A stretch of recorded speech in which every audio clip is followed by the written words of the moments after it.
Terima kasih rakan saya daripada Kota Belud yang bertanya mengenai pengeksportan pasir ke luar negara, terutama di kawasan tempatan banjir muara sungai.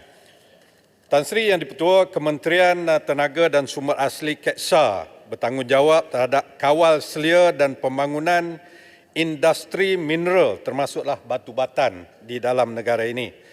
Selaras dengan hasrat untuk meningkatkan kemampanan industri ini di samping mewujudkan suasana pelombongan dan perkuarian yang teratur dan mampan, KETSA ingin memaklumkan mengenai dasar bagi mempertimbangkan sebarang permohonan kelulusan pengeksportan pasir untuk keluar daripada negara ini. Antaranya, pertama, pengeluaran pasir secara pukal bagi tujuan ekspor diutamakan untuk kawasan-kawasan yang berisiko tinggi berlakunya banjir atau kawasan-kawasan strategik di mana pengeluaran pasir memberi faedah dan manfaat kepada kerajaan persekutuan, kerajaan negeri dan juga rakyat secara keseluruhannya. Yang kedua, pengeluaran pasir juga perlu dijalankan secara teratur dan terkawal bagi mengurangkan risiko kemerosotan terhadap alam sekitar, aktiviti ekonomi setempat dan kawasan-kawasan sensitif. Dan yang ketiga, kawalan yang dikenakan terhadap aktiviti pengeksportan meliputi setiap rantaian nilai ekonomi daripada pengeluaran sumber, pemprosesan, pengangkutan sehinggalah kepada pengeksportan dengan keutamaan terhadap pulangan ekonomi dan keperluan pasir bagi kegunaan domestik.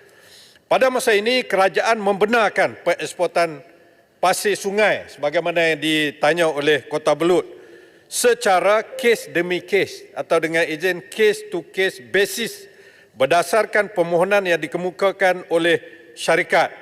Permohonan bagi mendapat kelulusan mengekspor pasir sungai akan diproses mengikut satu prosedur operasi standard atau SOP yang ditetapkan oleh KETSA, di mana pemohon perlu terlebih dahulu mendapat kelulusan sumber pasir sungai atau konsesi daripada pihak berkuasa negeri kerana mereka mempunyai kuasa dalam hal ini.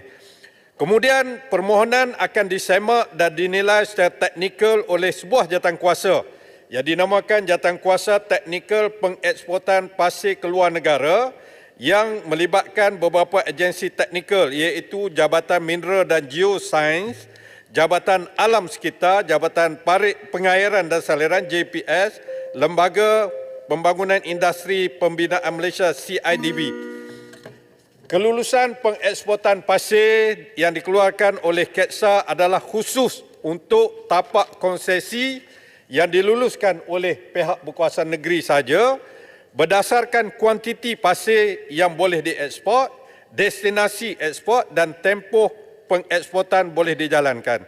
Kementerian sentiasa bersedia dengan mekanisme untuk mengawal sedia aktiviti pengeksportan pasir agar dapat mengembalikan kapasiti asal sungai untuk menampung air permukaan dan mengelakkan risiko banjir.